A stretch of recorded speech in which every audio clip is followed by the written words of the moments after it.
Welcome to Cinephile Sundays with James and Randy. Randy has not shown up yet, so I suspect he's watching Greg and Alan's live stream and has forgotten that we're supposed to be live streaming right now.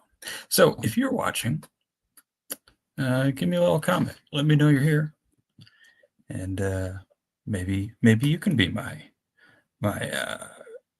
co-host for this episode. I'll send you the link. So today we were going to talk about North by Northwest, the 1959 Alfred Hitchcock classic, which some say is Alfred Hitchcock's best movie. I haven't seen them all, but I think I like Vertigo a little better. I don't know. What do you think? Oh, who am I talking to?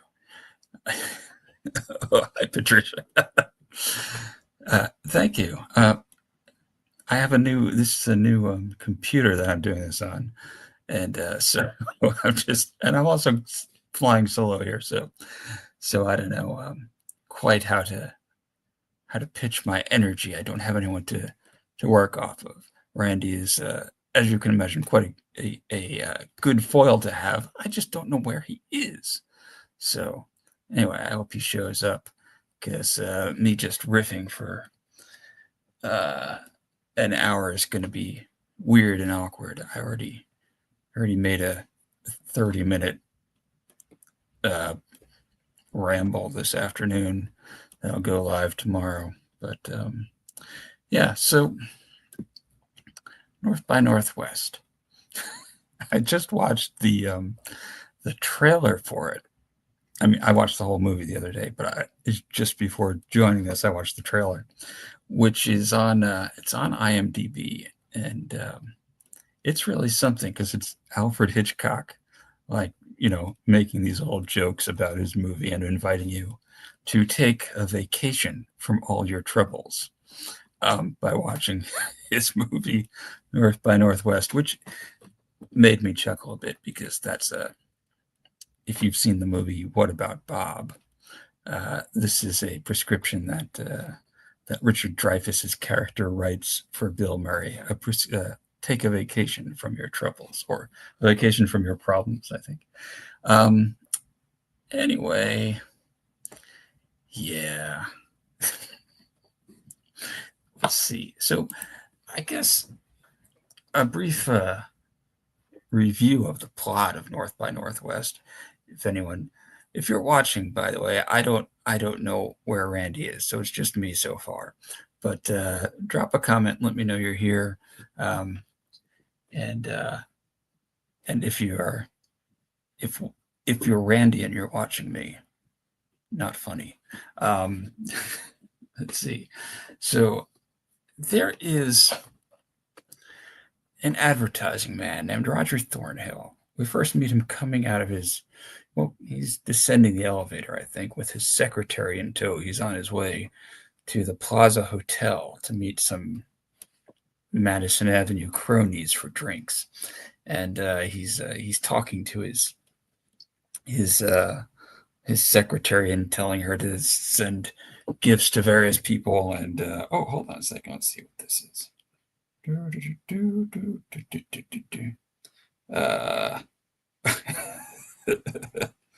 Okay, Randy got his time mixed up by an hour.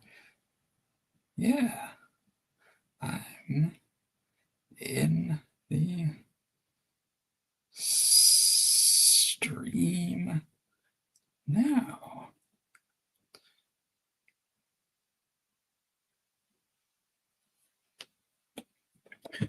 Anyway, oh, hi, Libra Parody. So how are you doing?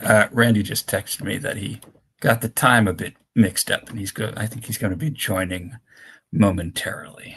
So anyway, so Roger Thornhill, he's telling his thanks for joining, by the way, Libra.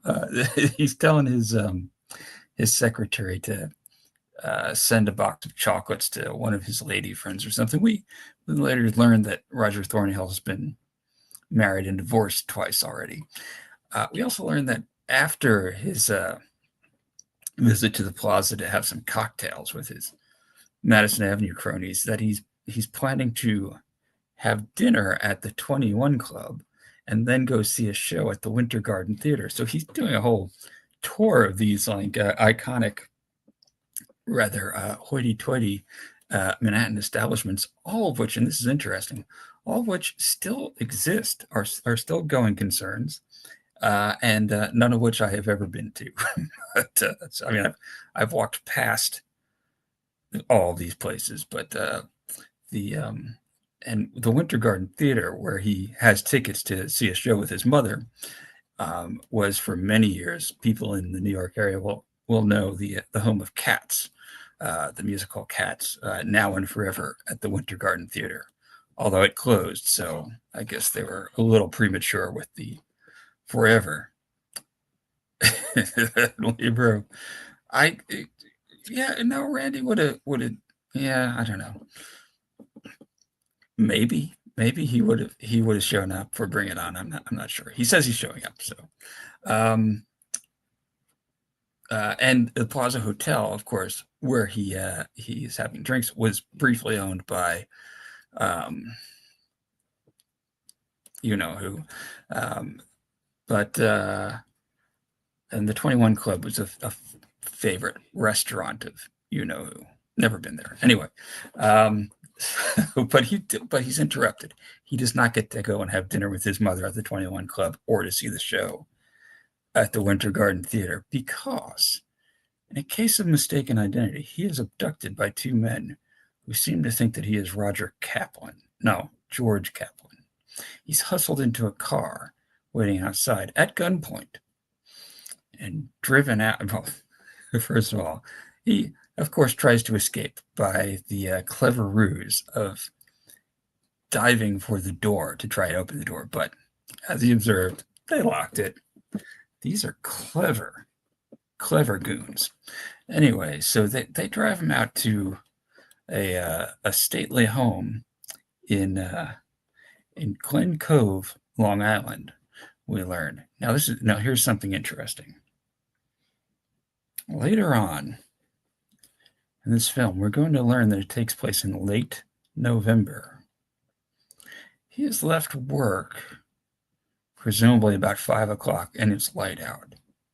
Now, late November in New York, it's probably not that light out. And certainly by the time you got in a car and drove out to Glen Cove, it would be dark. Right? This is why I rarely ever raise my hand. Yeah, exactly. So he gets out there. They bring him in to a very nicely appointed study, lined with bookcases, and try to get some information out of him because he's George Kaplan, and he's been traveling around the country, staying in these various hotels. They know his whole itinerary, but he's confused because he's not George Kaplan. Of course, that's what George Kaplan would say, isn't it? They cleverly retort. Eventually, they decide that they can get nothing out of this guy, and he's probably not George Kaplan. So they need to get rid of him. Now, how do you get rid of a troublesome ad man in a gray suit? I mean, you're a bunch of goons, right? You could knife him, you could shoot him, you could throw him off a cliff. They have a more interesting approach. They're going to ply him with an entire bottle of bourbon, which, if it were me, I would just hold his mouth open. I would pour the neck down it, but they pour it into a glass because they're classy. Okay, Randy's here. Hey, everybody. Hey, Randy, right? Man, I'm so sorry I'm late. I took an anxiety pill earlier, and it knocked me for a loop. And then I got my times mixed up. I was like, I need to set the alarm for 7 or 8. It made you a little. Guess what? I was wrong. A little too unanxious. You're like, I'm not worried about it. Yeah, I'm not stressed out about it. I'm sorry I'm late, but I'm not that stressed out about it. That's good. Yeah. So I was just giving a little review of the plot up to the point, and it's interesting that you would show up now. That they pour a glass of bourbon into into Roger Thornhill. Classic. The look on his face when they start pouring the booze, and then when they don't stop. It's just a Yep. terrific moment. Right, right. But I mean, it's classy that Also, they put it in a glass. the woman who plays James Mason's wife is hysterical too. Oh yeah, she is good. She is good. Oh, Roger, we were so worried about you last night. Yes, that's right. But she doesn't. We don't get to her yet because they put him into a Oh Mercedes yeah. and send him driving down the streets of Glen Cove. Well, that great Bernard Herrmann screenplay, score going on in the score, background. it is fantastic. It is a real good score. Oh yeah, And yeah, just tremendous. right, and so he eventually gets picked up by the police after crashing this car, Right. and he there's some of that sort of Dean Martin-esque repartee where he's drunk and they're like they know he's intoxicated, but he's claiming that he's not, and Right. they put him in the jail and they bring him in front of the they have to get a doctor to come to test if he's drunk when he's drunk, right? And so he goes to court the next day, and he has a lawyer and his mother, of course. Dynamite actress. Yes, she's fantastic. And as she's like 5 years younger than Cary Grant in real life. and she knows that he's a boozer, right? So he's scared of her he had a date with her that he missed, right? Because he got abducted. Yeah, they were going to play bridge or something. No, they were going to go to the 21 Club for dinner, and then to see a show, and then to see a show at the Winter Garden Theater. So this is like a pretty high dollar night out with his mom. But right, okay, yeah. Anyway, and well, he obviously has money to spend too, because I mean he's out there chasing women as well, sending boxes of candy for you and all your other sweet parts. Yes, remember that? Right. Yes. The 6-year-old drives. Yes, buy her a $10 box of chocolates, which 1959 $10 box of chocolates is pretty good, right? There's a lot of candy. Yeah, but he's I guess he's kind of like never mind, that's something else. But anyway, so he's this is what cracks me up. The judge sends a couple of detectives to investigate his crazy story about being abducted. They go there, him, his mom, 2 detectives, and there's a lady who's like, yes, as you said, it's James Mason's. It's who's the guy who's going to see? Townsend. Townsend is the guy who's. That's right. And it's supposed to be Townsend's wife, and she's like, "Oh, Roger, yes, we were so worried about you," and Roger's mother says, "Just pay the $2, Roger." Yeah. Stop trying to get out of this drunk driving ticket and pay $2. This is what it was in 1959. Yeah. Never mind that he stole and wrecked a car. As far as right. Yeah. Nobody seems to be too bothered by this. No, $2. Okay, fine. So they go back to New York, and he's like, I got to find this Townsend guy because apparently he's speaking at the UN. So he and his mom do the obvious thing. They break into his hotel room at the Plaza. Right. And they try on his suit, which is different. It's too small for Cary Grant. Yeah. Right? Cary Grant has to take off that fantastic gray suit for a couple minutes. It's very troubling, which he wears almost the entire movie, and it looks great the whole time. His shirt never gets dirty. But yeah, so he puts on this short jacket, and his mother, because he brought his mother with him to break into this hotel, says, I don't think it does anything for you. She's very dry. Yes, yeah, and then he takes it off and puts his jacket on. That's better. And then they get where I forget how someone calls up and says that the goons are on their way up to the hotel. So he's like, we got to get out of here. They get in the elevator, him and his mom, and the goons are on the elevator with them. Right. They're riding it down to the lobby, and he's like, and she says, one of the best lines in the movie. You gentlemen aren't really going to kill my son, are you? And they start laughing, and everyone on the elevator starts laughing.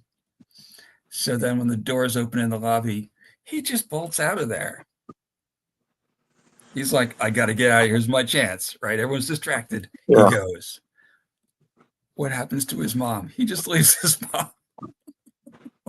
And we never see her again for the rest of the movie. We'll never see her again. No, we didn't see her again. Well, she was stealing the whole thing, so he had to leave her behind. She really was.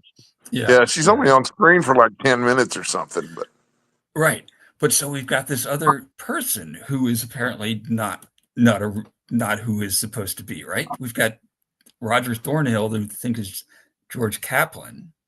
And then there's this Townsend guy, right? Who's Townsend? Lester Townsend. He's supposed to be at the he met him, right? He met Townsend at his stately home in Glen Cove. So he goes down to the United Nations and has him paged. And Townsend comes out. It's not the guy. It's not that guy. So they're talking. He's like, how can I help you? He's like, I was at your house, but it wasn't you. And it's all very confusing, right? And then what happens? What happens? Falls over, slumps over, right in Cary Grant's arms. Not because he's swooning because Cary Grant is so handsome. It's because he's had a knife in his back, a knife thrown in his back by a goon. From the other side of the room. Now, here's the thing. This isn't a lobby at the UN. There's people all over the place. He's surrounded, right? So that's how he gets in trouble, right? Because he turns around and he pulls the knife out.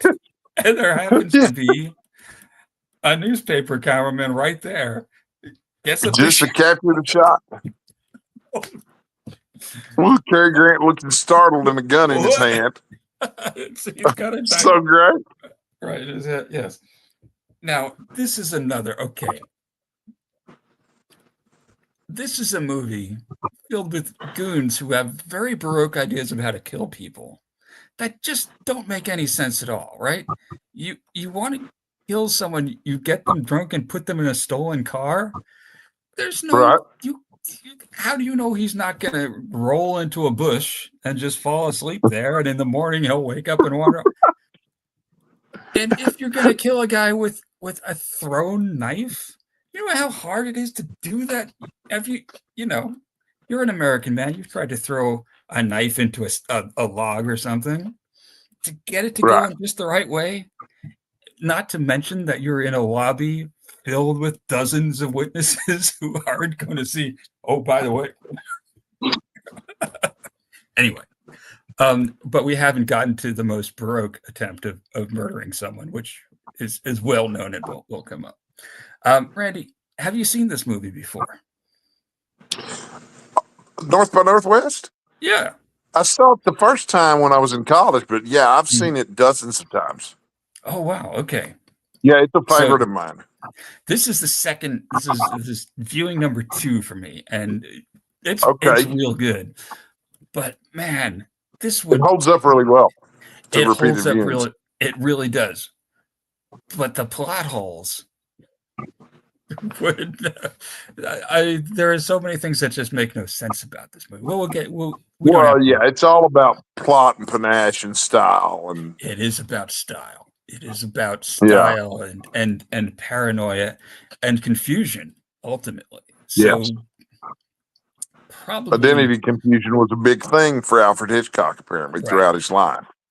Right. I guess at some point his dad had him taken down to the police station and put him in a jail and accused him of being someone else. to teach him some kind of lesson. And Really? apparently that followed him throughout his life. And so that's why most of, or a large percentage of Hitchcock's movies are about mistaken identities. Wow. How about Yeah, that? because you think about The Wrong Man, The Man Who Knew Too Mhm. Much, North by Mhm. Northwest, they're all about Mhm. people with identity crisis problems. Randy, have you seen The Lady Vanishes? I don't think I have seen that one. It's a Hitchcock film that it is interesting because the main character is kind of a swashbuckling folk music scholar. So and music plays an important role because there's an important the sort of MacGuffin of it. The sculpture filled with microfilm is a melody that this old lady knows, and she has to remember it because there's some military secret encoded in the melody. So Huh. yeah, it's pretty cool. I was going to say one of the cool things about North by Northwest is it's a really good example of a MacGuffin. Yeah, yeah. You know, you got this thing, and you don't really even know what it is. It No, really not doesn't matter, really. but No. it matters a lot to the people in the plot. The Yes. audience, it doesn't matter a damn. We don't know anything about it. We don't know what it does. It's just microfilm. Yes. Right. You Right. know, extremely important to the characters, not important to us at all, except it's to drive the plot. Yes. Yeah. So I mean, I just sort of launched into recounting the plot because I didn't know what to do without my foil. Yeah. Ouch things Well, up. sorry about that. No, that's okay. I don't. Yeah. I don't mean to recount the I'm trying entire to do plot, better. the entire plot of North by Northwest. But let's look at our comments because we've got quite a few. Yeah, let's go through the comments. We'll talk more So about we, the plot in a minute because there's a lot of so fun we, stuff that happens. yeah. So we have Patricia H who said, "Hello, James. Nice FM radio voice." That was when it was just me at the beginning. I was like, I don't know. Hey guys, I don't I'm know what I'm sorry I gonna missed do. that. And that's all right. It was pretty good. And then Libra says, "Evening, James, going solo." We talked about that. This wouldn't have happened if you had taken my advice and picked "Bring It On." That's right. The cause of And all our Libra says, problems. "That's right." Lyra says, "It's funny how Grant is more afraid of his mother than the kidnappers," and that is correct. Yeah. And then he says, "Good evening to you, Randy." Good evening, everybody. Bring It On would have been a great stress reliever. Just saying. Okay, yes. And then Libra says, "You are right. Grant is like Sean Connery in the Bond films. What are those suits made of? They are impeccable." Yes, that's right. And I read in researching this that there was someone said that the suit that he wears in this is the greatest suit in film history. I mean, it is pretty good. Yeah. There's a book about it called Cary Grant's Suit. Of course, there is. I've got it. I've got it on. Well, I've got it on hold at Amazon, so I'm looking forward to see it. But yeah, well, even after they made this movie, they did offer the part of James Bond to Cary Grant. Oh, how about that? Okay, Yeah, interesting. I think he turned it down, but yeah, he was just about getting to the age where he was uncomfortable being the older man in all these relationships with the younger women. Mm-hmm. Like this Yeah. bothered him because he got teased about it a lot in his Mm-hmm. personal life. Right. Well. And so you know, this was one of the last movies he starred as an old hound dog. Right. Right. You know, you see in more of his later movies after this, there was Operation Petticoat. You know, where Mm-hmm. and I think Father Goose, but he didn't play an old man getting involved with a younger woman again. The closest he came was probably the movie with Audrey Hepburn. It's a Hitchcock movie Hitchcock never made. I don't remember the name of it. Not sure I know it either. It's on Um, all the time. Something's wrong with the copyright, so it's on all the time. okay. You know, when But something Charade is the name of the movie, and okay. yeah, once the copyright gets out in the loose, man, you can count on a lot of people making copies of that movie to cash in on the fact that it's quote unquote free content. Right. Yeah. Yeah. Um, he does seem a little bit seasoned, let's say, in this movie. He's pretty well weathered for a leading man. He's definitely in his 50s. Yeah, yeah. There's no doubt Um, he's in his 50s, and he looks great for a 50-something-year-old man. I mean, yeah, but that kind of 50-year-old man's mostly attracting 50-year-old women. yeah, probably true. Yeah. You Well, know, or I mean, he's got as Eva Marie Saint says, a nice face. It's such a nice face. yes. Eva Marie Saint. Oh my God, I was so in love with her after watching this movie. Yeah, yeah. Oh, So of my favorite Hitchcock blonde, she is my favorite Hitchcock blonde. okay, yeah. I mean, it's a good Yeah, choice. she's the best of the lot, I think. Um, better than Janet Leigh. Definitely, for Okay, me. all right, Not that I dislike Janet Leigh, right. Well, obviously, but Eva Marie Saint turns me on, man.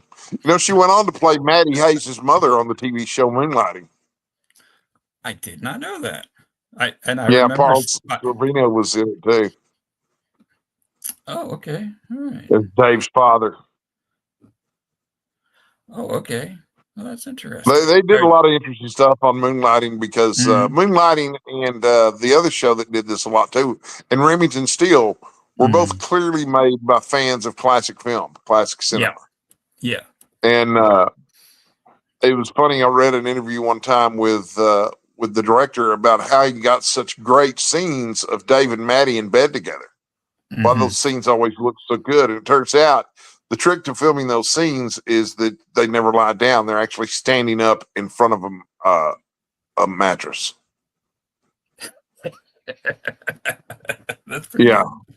That's clever. Yeah. I thought that was Mhm. pretty interesting. Yeah. Mm. They're standing up or leaning on the mattress, but they're not lying down in a bed being lit from above. So I always thought that was fascinating. That is The fascinating. tricks that you would never even think of. Mm-hmm. That's one of the reasons I'm not a Hollywood director.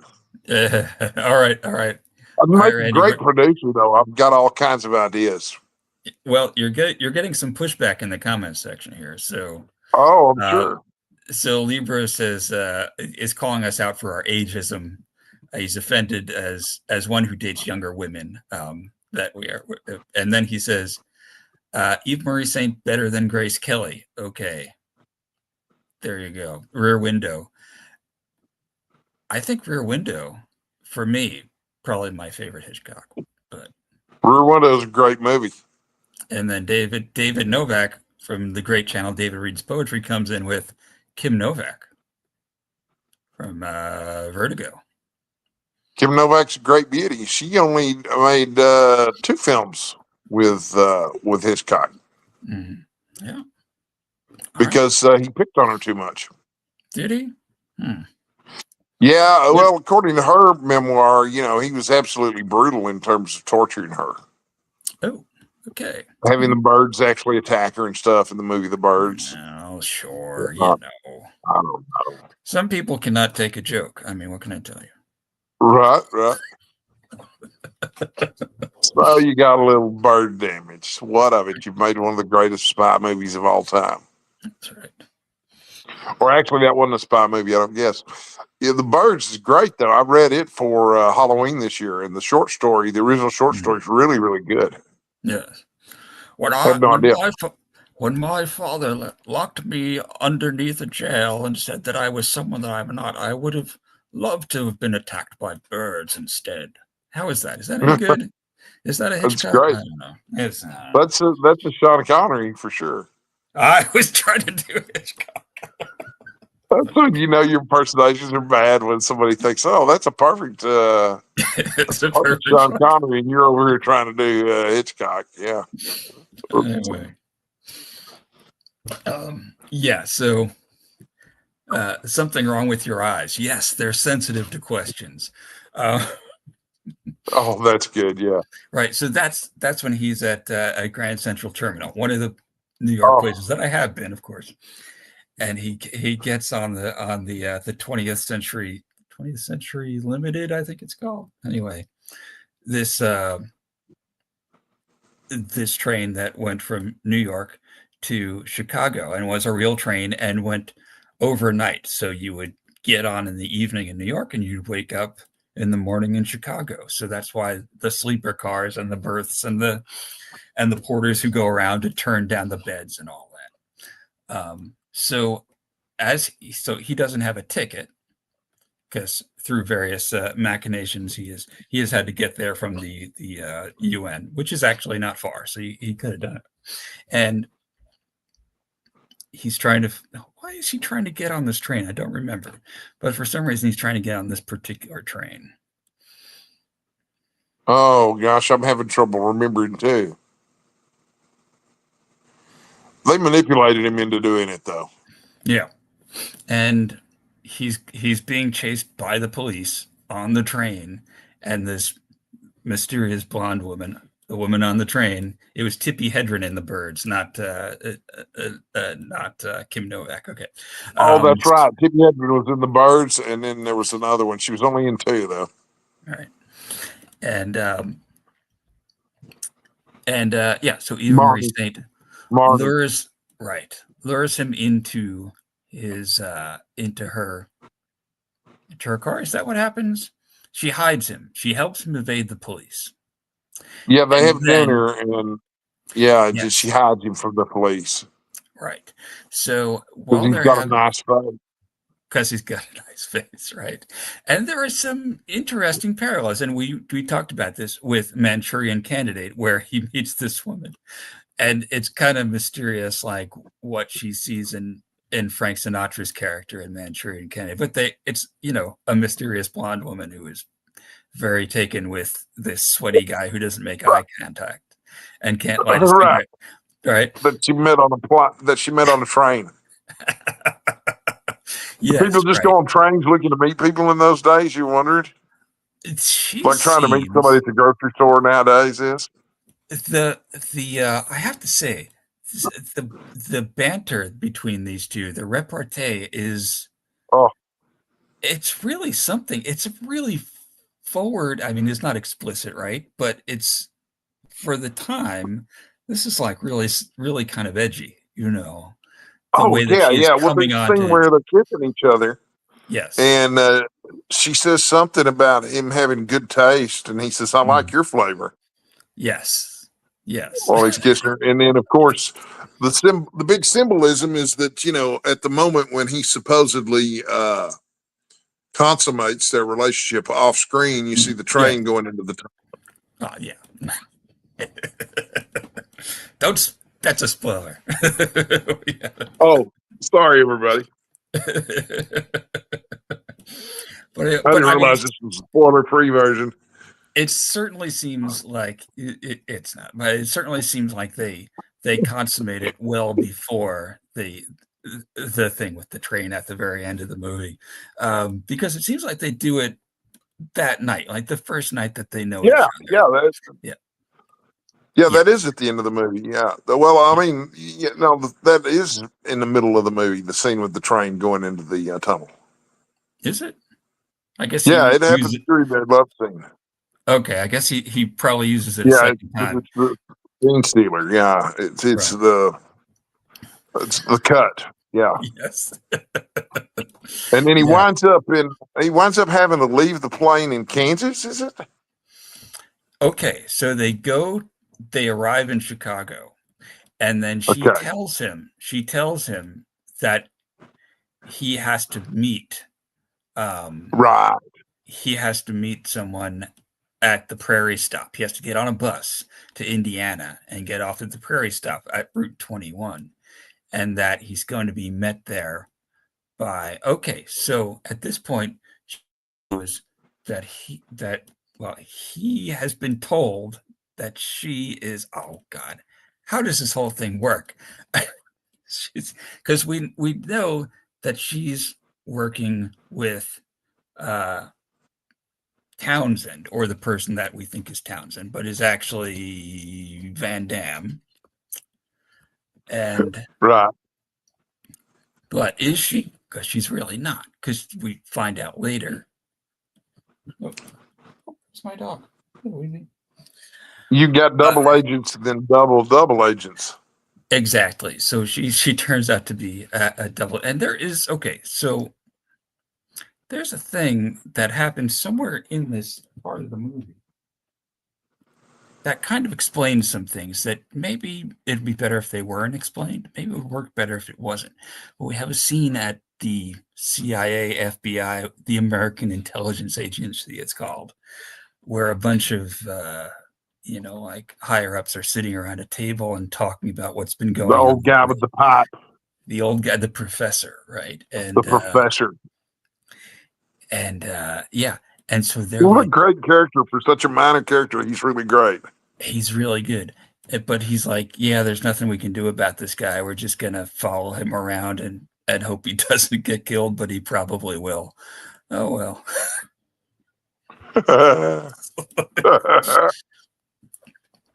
It's, there was it kind of, I think the Coen brothers used some of this for Burn After Reading, if you've seen that. And there's like, yeah. J.K. Simmons at the end is like, I don't really know what happened. Yeah. Confusing to me. So anyway, I think I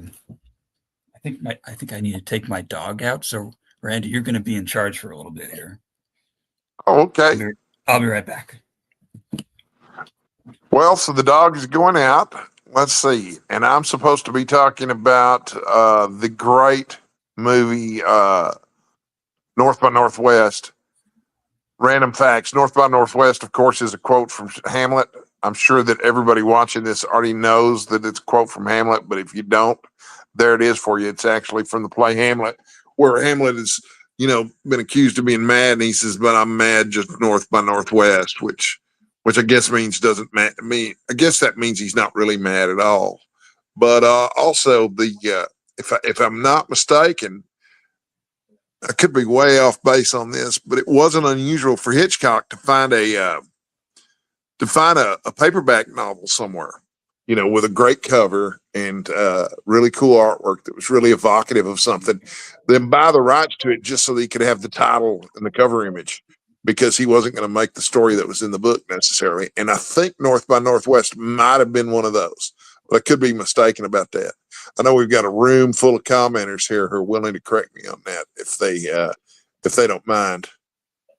James, I was just telling our audience that Hitchcock was known for going into cheap bookstores and finding cheap hardcore crime novels with great names, and then just making a movie based on the name of that novel and not using the plot of the novel at all. That's pretty good. And I think that might have been the case with North by Northwest, but I'm not 100% sure about it, because that one, of course, is also, the title is a quote from Shakespeare, which I'm sure you talked about before I ever logged in, right? I didn't even mention it, but I know a hawk from a handsaw. So, yeah. Yeah, well, I did share that with the audience, whom I'm assuming all were aware of that already too. Yes, yes, of course. You don't sit around watching people like James Rukowski and Randy Ray and not know things like this. Rukowski. Rukowski. Did I just call you James Rukowski? You did. James Rukala. Rukowski. Where the hell did I get that from? I don't know. Been drinking again, James? Yeah. James Bukowski was a famous writer and drunk.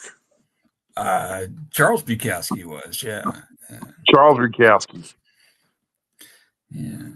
I ask the audience to forgive me. Obviously, I'm still having an effect from those anxiety meds. Right. We've got a few. At least I get you confused for Johnny Carson. Okay. We've got a few comments. All right, Ed. Settle down. Libra says that Eva Marie Saint reminds him of Janet Leigh. Yeah. And Hitchcock made Strangers on a Train. Yes, another good train movie based on a Patricia Highsmith novel. Yep. That is a great movie, too. Yeah, the dialogue and several scenes in Rear Window, including the title, are more provocative. You might be right about that, Libra. And Libra says she's a government spy. Yes. So Van Damme's mistress / Cary Grant's new girlfriend is also working for the government. Grant is collateral damage, according to the government. Yeah. Well, and he's horrified, by the way, that this woman has slept with him. Yeah. On a train, having just known him for a day, although he's participated in the exact same behavior himself. She's a stranger that he's sleeping with too. It's not like he's Mr. Morality here. No, not at all. No, I can't sleep with you, Eva Marie Saint. We only met. That's right. That's right. Yeah, exactly. But he gives the professor the stern talking to. Maybe we should start losing a few wars if we're going to have to use women in this way. That's right. Yes, the professor's like a little lecture to the professor about the morality of using women as hookers, and right. Like I'm sure that's never come up before in the world of espionage. I'm sure the professor's never considered this. That never crossed my mind. Maybe this is wrong. Maybe we should stop doing this. Right, exactly. And okay, Notorious was another one where the lead lady was in love with the bad guy, and Notorious starred Ingrid Bergman and Cary Grant, and it's great. I've seen it, and I don't really remember it, except that it has something to do with wine bottles, and there's like a message in like the bottles of wine in their cellar, I think. The main scene I remember is when he's coming down the stairs. He's an American CIA agent. He's coming down the stairs, and he's carrying her down the stairs because I think as part of their plot, she had to OD on something. But he's carrying her down the stairs, and Hitchcock has clearly lengthened the scene to have way more stairs than it actually does. Right. Because the timing of it just doesn't work otherwise. Because he'd have been down those stairs in a heartbeat, but it took him forever because the Hitch like to create suspense. Yes. Yeah. And this movie is great suspense because we don't know what's going on. Oh, and even when you do find out what's going on, it doesn't make sense, but it doesn't matter. Okay. So right when I got distracted was when we were getting up to the Prairie Stop, which is maybe the most famous scene, or the ending is pretty famous, but this is the iconic scene. Assassination attempt right here. Well, I know what we'll do. Let's get a crop duster. Exactly. So he gets off. Throwing knives didn't work. And okay, we talked about how great the Bernard Herrmann score is. Oh, this whole section has no music to it. It's like, oh yeah, that's right. It doesn't. There's no. He gets off, and he's just like gets off the bus. There's a cornfield, but there's like no corn really. It's November. There's nothing going on. And a couple of cars go by. He's like, maybe this is nope. Then a car comes and drops off a guy on the other side of the road. And there's just this great scene where it's like them from way back. And it's like widescreen. And they're like just two guys looking at each other across the road. And so what's been going on? You're like, is this going to be the guy that he's supposed to meet? Or is this going to be a guy who's going to try and kill him? And it just turns out to be just a random guy. Turns out to be a random character from Green Acres. That's right. Because he goes over. They have this pretty amusing dialogue about the weather. Yeah. The guy gets on the bus and says, "Oh, good luck. Or I hope you find what you're looking for and don't get killed by a crop duster." Yeah, because the guy on the other side of the road notices the crop duster and he's like, "It's weird that there's no crops that it's dusting." Well, gotta go. Yep. It's on the bus going the other way. And Cary Grant's just left out there by himself. With the killer crop duster. It's such a weird idea, but it works. It's like, dude, it's pretty scary because what is he gonna do? What can you do? Yeah, he's in the middle of nowhere. How's he gonna find help out here? He's in a cornfield. Yeah, and then he tries to. So it's not just a plane that's gonna like crash into him, Catch-22 style. It's like he's got it. The guy in the crop duster has a gun and is shooting at him as he takes a pass, right? But then he tries to hide in the cornfield, and the guy like releases his pesticides on him, and stumbles out. just barely survives by an even weirder thing that happens, which is that the crop duster crashes into a fuel truck that happens to be stopped on the side. Yeah. So then he's able to steal a pickup truck and go back to Chicago. Oh yeah, and the dissonance of Cary Grant driving a pickup truck is just priceless too. It's pretty funny, and it's got like a Not the refrigerator in vehicle the you back of it expected or to be something. driving. You know? Yeah, Yeah. yeah. He drives back with this refrigerator in the bed of a pickup truck, and finds old Kim Novak again. No, sorry, it's Eva Marie Saint. Even more And exciting. Eve Kendall is the character's name. that's right, Eve Kendall. Miss And Kendall. yeah, so he finds her in her hotel, and it's one of another of these like things that's like a little history lesson. Like he's got his suit, his one suit, which is now covered in dust because he's been evading a plane, and they call the hotel valet. And this guy comes and like takes his clothes. So Cary Grant is hanging out in a bathrobe, and this guy just goes and like cleans and presses his clothes in 20 minutes and brings it back to him. You know, Right. you don't get that service at a La Quinta these days, you know? No, man, but in Manhattan, at a hotel in Manhattan, they knew how to provide you with service in those Well, days. we're in Chicago now, so but yeah, Well, yeah, exactly. the city. Yes, the big city. To me, one city on the East Coast is just the same as any other city on the East Coast because I'm from Texas. We'll leave that there to keep things moving. Have you been to how many places in this movie have you been to, Randy? Oh, golly. Well, let me think. I've definitely been to Kansas. Mm-hmm. And I've been to Manhattan multiple times. Mm-hmm. I've never been to Chicago though. Okay. Yeah. What other states does he go to in this movie? Well, they go to South Dakota. South Dakota. I've never been to South Dakota. Mm-hmm. That's where Mount Rushmore is, isn't it? That is where Mount Rushmore is. Yeah, Speaking of Mount Rushmore, isn't there another real famous scene at the end of this movie? I think There's two actually. there are. Yes. Yeah. There's a scene leading up to Mount Rushmore, because doesn't he have some kind of estate on the mountain near Mount Rushmore? Is that where he lived? Yes. So Van Damme has a What a house. great villain, by the way. Van Damme is one of the greatest Right. movie villains in history, by the way. He really is, and it would really be a shame not to mention that. Right, and played by James Mason, and his henchman, yes. Leonard, played by Martin Landau, doesn't in his first role role until the very end, but he's so good. And just like looking creepy the whole time, and then at the end he like puts some pieces together, and he's like, "This doesn't make any sense."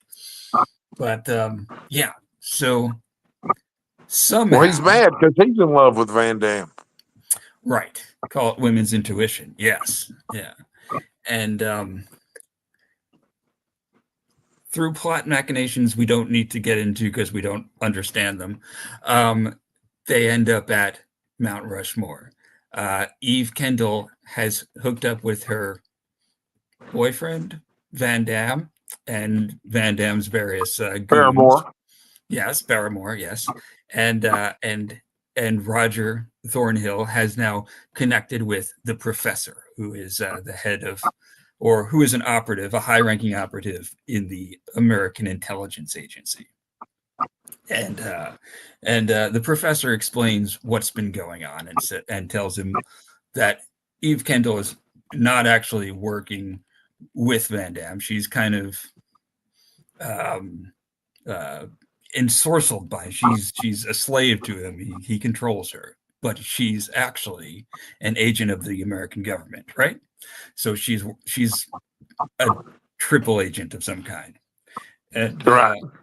And that Van Damme, what he's actually trying to do is to smuggle some microfilms out of the country, from the obvious jumping off point if you're trying to leave the United States, South Dakota, the easiest place to get out of the country, South Dakota. So And it also happens, so happens that it's very close, very surprisingly close to Mount Rushmore, which they're looking at. He's looking at through the little binocular thing, and so there's a rendezvous. Don't remember why. It's not important.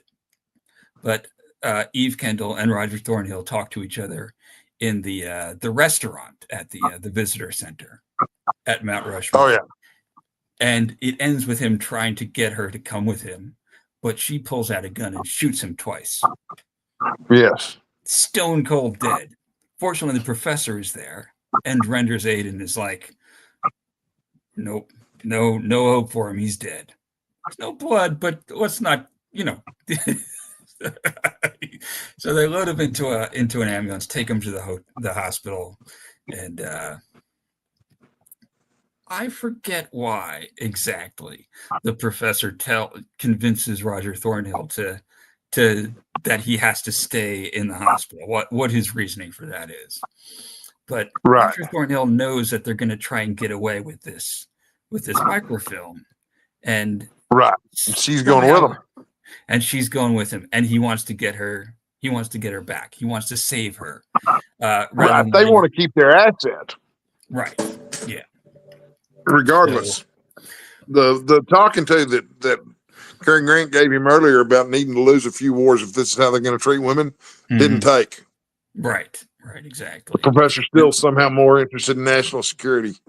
Right, and they have there's another great scene in the woods where the professor takes him in the ambulance, and she and Eve Kendall drives up, and they're just surrounded by these pine trees, and it's they just have this another one of those shots on the widescreen with the two of them, and they talk, and he tries to convince her to stay, and the professor gets his own goons to go and knock out Cary Grant so they can take him to the hospital.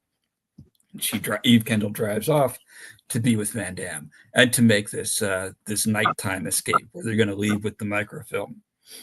And Cary Grant gets out of the hospital and tracks them to this elaborate Frank Lloyd Wright style mansion that happens to be on top of Mount Rushmore. And that's where he lives, man. You're a big time supervillain when you live on a national monument. Right. And it also has an airstrip. Yes. So he sees, all right, they're planning to leave with these microphones. And also, this guy's a supervillain. But he's got a house, and he's just going to leave all his stuff there and get on a plane, whatever. Not important. So Roger Thornhill hears everything that's going on inside the house because he overhears this conversation. And this is where Leonard gets his star turn, because he is telling Van Damme, look, something's not right about Eve Kendall, And then he pulls out the gun, which we've seen him holding it behind him the whole time, and he shoots Van Damme with the gun with a blank, because there's blanks in this gun. This is apparently the only gun in the country, by the way, because no one else ever gets shot in this movie. You need guns. You got throwing knives and crop dusters. Yes. So now Van Damme knows that there's something's up, and Eve Kendall cannot be trusted. So he says, "Well, look, we'll just throw her out of the airplane." Jeez, all right, another Baroque way of murdering someone. But Cary Grant has snuck into the mansion, and they've had a little tete-a-tete in her room, and I forget what happens. Anyway, it ends with them trying to escape by climbing down the front of Mount Rushmore. Right? So it's Cary Grant, Eva Marie Saint, they're climbing down the face of Mount Rushmore. They're being chased by Martin Landau and the other goon, right? And it's a thrilling scene. It's it really is idea, and it's really cool, and it's done really well for what they had at the time. When you see the crop duster now, right? it doesn't compare to what anyone can do with computer graphics, but it still looks great, right? And this scene on Mount Rushmore, it looks even better because it's like they're using some kind of giant model of the heads and they're sliding down it, and her heels break, and then Right. they one guy falls off, and then Cary Grant is and then Eve Kendall falls, and Cary Grant catches her hand, and he's holding on by one. This is fantastic stuff, right? Yeah. And then Leonard comes along, right? Leonard doesn't play. Well, Cary Grant's like, "Help me," hoping that Leonard has like some little bit of goodness left in him, even though he knows he's an evil henchman. And Leonard just puts his foot right on Cary Grant's hand and just starts pressing. It's like, oh no. But then he gets shot and the movie's over. It's more or less, yeah, it's got an abrupt ending. It's a very abrupt ending. It turns out, so the professor and some of the park rangers are up on the heights, and they've captured Van Damme, and they shoot him, and Van Damme gets one last quip in, and he's like kind of unsporting using real bullets. Yeah. Yeah. And then Cary Grant pulls her up to safety, but is also pulling her into the upper berth of yet another sleeper train because they have just been married. And train goes into the tunnel again. Cut to the end credits. So there you go. Very romantic. Very extremely romantic. But I'm sure nothing could possibly go wrong in a marriage that starts off this way. I don't know. Just imagine they're having a fight and he needs something to throw in her face. Yeah, well, at least I didn't used to sleep with Van Damme. That's right. That's right. He's always got that to throw in her face. Oh yeah, it's true. Yeah. And she's well, he's got his I'm sure his mother is also going to be very involved in their relationship. Oh, I'm sure Eve and her mother-in-law get along just fine. Sure, yeah. They'll be picking on Roger all the time. Let's look at our comments. So Libro saying Mickey Rourke played Bukowski in a very good film. That would be Barfly. Barfly. Yeah, it's a great film. Yeah, who is the other guy who Matt Dillon played Bukowski in another. Played him in Factotum. Yeah, okay. Let's see. Leo Paradisa says Patricia Highsmith, a great Texas writer. Agreed. Do you like Patricia Highsmith, Randy? The talented Mr. Ripley? Yeah. Yes. Yeah. Let's see. Notorious like is my female favorite version of Big Jim Thompson. Yeah, a little bit. Notorious is my favorite Hitchcock film. It is magnificent. Notorious. Yep, that is a good one. Great one. Mason was also excellent in Lolita and The Verdict. I've seen those. Oh, yeah. Yeah, I don't remember Lolita very well, but I do remember The Verdict, and that is a fantastic movie. I think it might be on the late side for us, but maybe we'll do it one of these weeks. Oh, those are both great. They're not too late. Yeah. Neither one of those are too late. Those are both 70s films. Yeah, good. We'll take 1982 as our cutoff date. Okay. Because that's when Wrath of Khan came out. Yeah, that's true. We've already done Wrath of Khan, yeah. So right. Well, anyway, so we've been going for about an hour. I don't know if you have any closing thoughts about North by Northwest. I have some closing thoughts for the audience. We're looking for suggestions for films to look at next. Mm-hmm. So, if you don't mind putting that in the comments below, we'll read them and think about them as potential movies to discuss. Mm-hmm. What else is going on? Well, you got any events going on your channel? I have no events other than attempting to finish all the things that I started by the end of the year. I'm reading for both of them. Yeah, you do. I'm reading or I'm listening to the audiobook of The Fellowship of the Rings for the Randy Ray Book Club. So that's pretty good.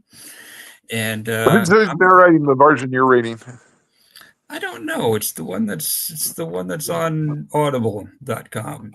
So I Okay. don't know. He's pretty good, whoever it is. There's one by Andy Serkis that was real popular. He's the guy who Yeah, played Gollum. right. Yeah, it's not Andy Serkis. It's someone else.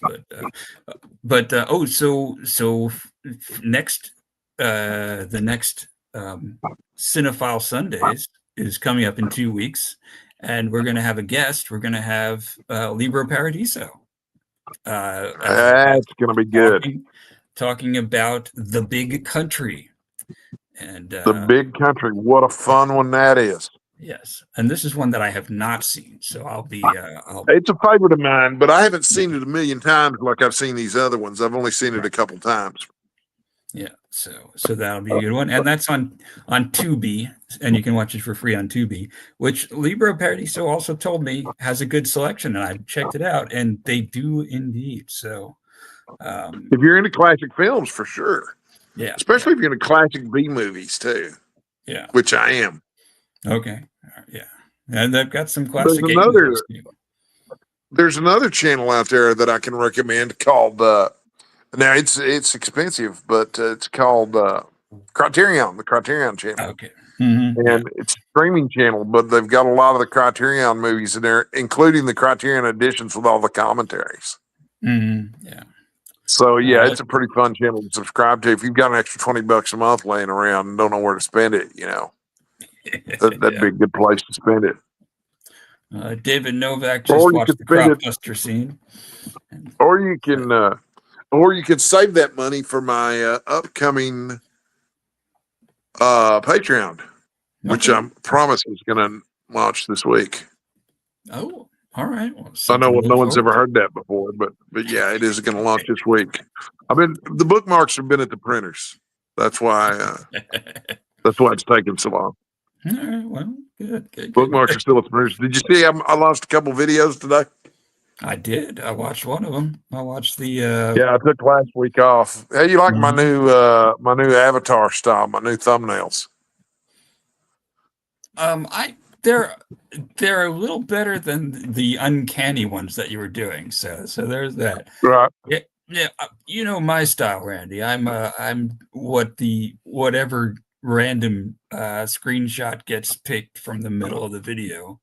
Right. And preferably I'm not with my eyes closed and my mouth hanging open like an idiot. So right. That's what they give you 3 to choose from, so hopefully in one of those you're not looking like a drooling drunkard. Yeah, exactly. So, but let's finish up these with the last of our comments. So David Novak checked out the Crop Duster scene and says it's great stuff. And have a good evening. Thank you, David. Thanks for dropping by. Libro says another live stream. I was talking about The Verdict and 12 Angry Men. It was great with those are John both from great. John's Comics with Friends. Yeah, I like both of those too. And looking forward to it. The Big Country is my favorite Western. Yes. Patricia H. suggests The Mouse That Roared, 1959, with Peter Sellers. Interesting idea. Okay, all right. Patricia H., maybe you would be a guest for that one. I know you don't have a channel, but you're a great commenter, so let us know. And Libra says, nice foreign films on Tubi are Fish Tank, Angel Face, and The Boyita. Okay, thanks for the suggestions. Before the live stream, I was watching Flash Comics. Okay, I was reading Flash Comics. All right, good. Well, I guess that's this episode of Cinephile Sundays on a Monday. On a Monday, yeah. Sorry about that, everybody. It's my scheduling has been out of whack. What are we in this for? To have a good time talking nonsense with our friends, or to be? We're here to get rich, obviously. Exactly. I am at heart a businessman. That's what one of my commenters told me. All right. Well, you are at heart a businessman. You don't really talk about books. That's what my commenter told me. Really? Well, I was like, yeah, that's just like your opinion, man. That's exactly. One of my commenters told me, the only thing I find funny about you is that there are people who seem to find you funny. That's pretty good. Yeah. That's the only thing, man. Well, I'm gonna say goodnight to our audience and All righty. see you next time.